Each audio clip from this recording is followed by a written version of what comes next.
Make Windows 11 faster by safely removing bloatware in this quick step-by-step guide. Go to search menu and type PowerShell. Right click on the Windows PowerShell and select Run as Administrator and select Yes.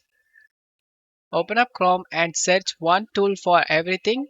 Select the official Chris Titus utility site and scroll down. Copy this command, say copy and paste it in PowerShell and press enter.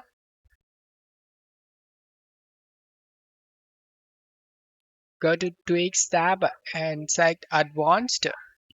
Scroll down and select the Ultimate Performance Profile. Set this to Enable and select OK. Installed and activated. Select this option Startup 10++ Run and this will opens up. Select File and select Actions and select the Apply Only Recommended Settings. Select the Yes option to create restore point. Once you done this, just close stuff here. No thanks. And some settings were changed. It's, this requires restart Windows. Close stuff here for now. And select Run Tweaks option.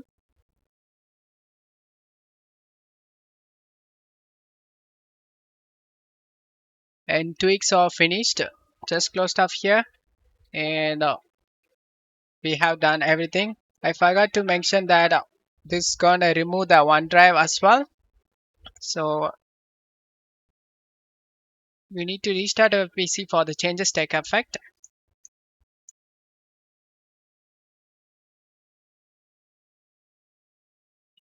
After restarting our PC, all unnecessary programs has removed. Go to Task Manager, go to Performance. Here you can able to see right now I have processes 85. I will show you guys before and after results. And don't forget to leave a like and subscribe. Thank you.